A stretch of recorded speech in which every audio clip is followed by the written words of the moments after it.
Let me give you a hypothetical scenario.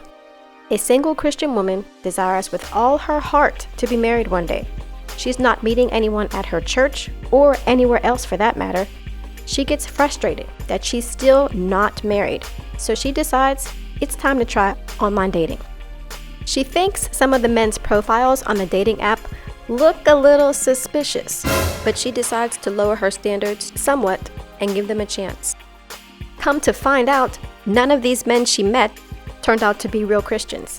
She found out one guy wasn't even a real person. Another was seeing multiple women at the same time. And then there was the hacker who compromised her account and she had to delete it. This woman continues to date, but she never gets any closer to marriage. Her relationships tend to rapidly progress romantically, which causes her to be tempted with sexual immorality, even before she really gets to know who they are. Some women think online dating is a good idea based on some misconceptions about online dating that leads them to believe that it's more convenient or glamorous than it actually is. Many women assume there is a much higher chance they will meet their future husband with online dating because there are more opportunities to meet a lot of men. Quality versus quantity is paramount, and most online dating sites have mass quantities of men that are extremely low quality. Some women believe that the men on these sites are legitimately real Christians, just because their profile says they're Christian and they mention God a few times. The better their profile sounds, the better quality woman they're hoping to attract. Women may think that meeting someone in public from an online dating site is totally safe, as long as you let someone know where you're going on your first date, and you call them to check in when you get home so they know you're safe.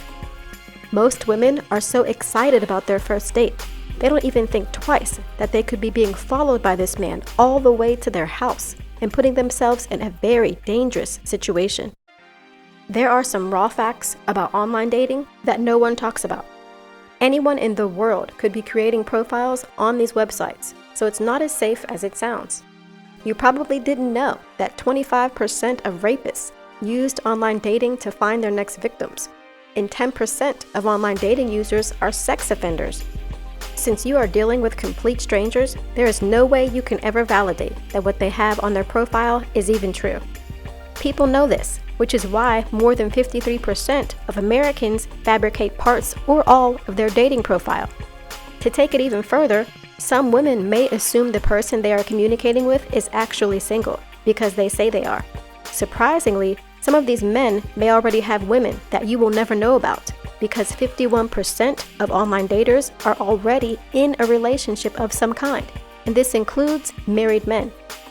Online dating is historically much less effective for Christians trying to meet their spouses because only 17% of married couples met online in comparison to 83% of married couples met offline. Of all the believers who are meeting and marrying their spouses, the statistics prove that the most effective way wasn't through online dating. Essentially, the idea behind online dating promotes dysfunctional relationships, hindering women from meeting and marrying their future husband.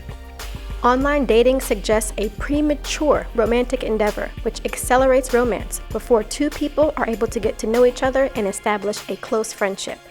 This will lead women to be exposed and fall for the wrong men.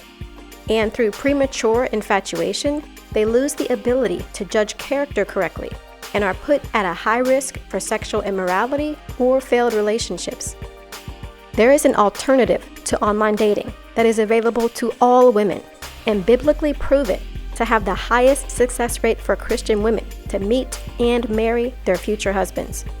For more on this topic and many others concerning how Christian women should go about meeting their future husbands and preparing for marriage, get the book, Irresistible, the ultimate guide to marriage preparation.